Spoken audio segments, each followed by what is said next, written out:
His Majesty the King. You, my dear, will surely be the prince's choice. Oh, thank you, Mother. It'll certainly not be me. The prince will choose me. My beauty outshines you all. Create the skills he needs. He wants a true leader like me. Please, help me. Just a little water to quench my thirst. By order of His Majesty the King, a grand banquet will be held at the palace.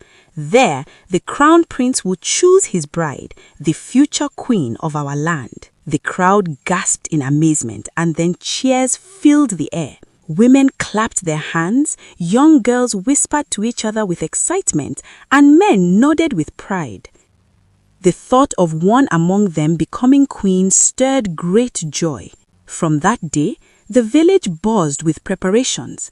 Mothers rushed to weave new clothes for their daughters, tailors worked day and night, and the market became crowded with people buying ornaments, beads, and fine materials. Even the young men spoke of it, for they knew the ceremony would bring not just honor, but also great celebration.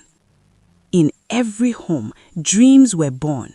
Families began to imagine their daughters standing before the prince, dressed in beauty, carrying themselves with grace. For the people, this was not just a banquet, it was history in the making. And while excitement grew, in Grace's home, things were no different.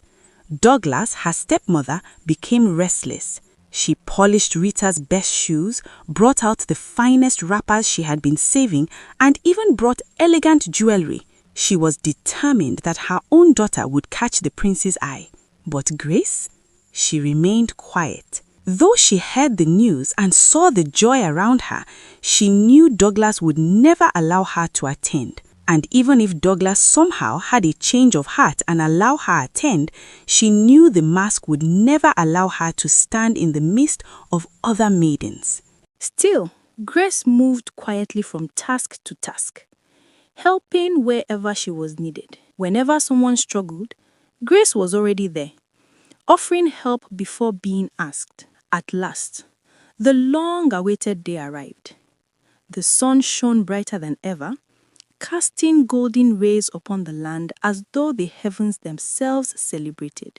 Everywhere, drums echoed, voices sang, and laughter filled the air. The maidens of the village hurried to the stream, carrying their clay pots gracefully on their heads, eager to fetch water and prepare for the great banquet. Among them was Rita, Douglas's daughter, who walked with pride in her steps.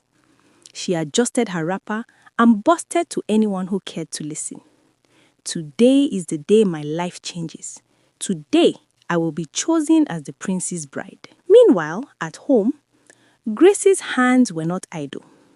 Douglas had piled task upon task for her, sweeping, cooking, scrubbing, and polishing until her back ached.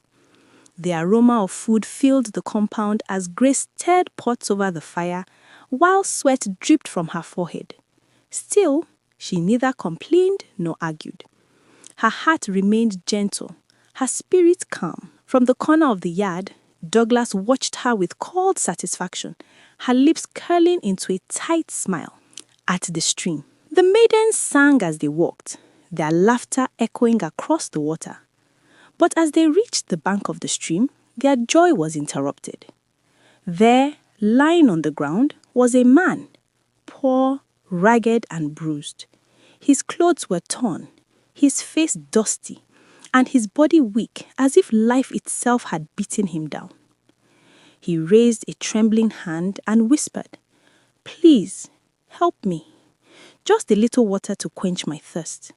I need water." The maidens froze, glancing at one another. Some stepped back in disgust, others shook their heads. Rita was the first to speak, her eyes filled with scorn. She sneered, "I don't have time for poor rags, not when today I will be crowned the future queen." She tossed her head proudly and adjusted her pot on her hip. Another maiden laughed bitterly. "Queen? You? The prince will surely choose me. I am the fairest on all." "No," another interrupted. "I will be the one. Look at my beauty, my skin, my grace. The prince cannot resist me." Soon, they all began to argue, each maiden exalting herself above the others. Their voices grew loud with pride, drowning out the weak man's plea. The poor stranger groaned, stretching his hand again, but none of them moved to help him. They were too consumed with their dreams of the crown.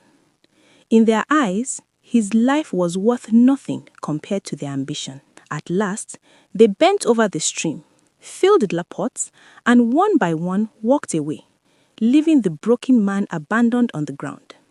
His weak eyes followed them until they disappeared into the distance, and a heavy silence fell upon the stream. As the sun slowly set and the evening breeze swept through the village, excitement filled the air. One by one, the maidens dressed in their finest gowns, their faces painted, their laughter echoing across the streets. By the order of His Majesty.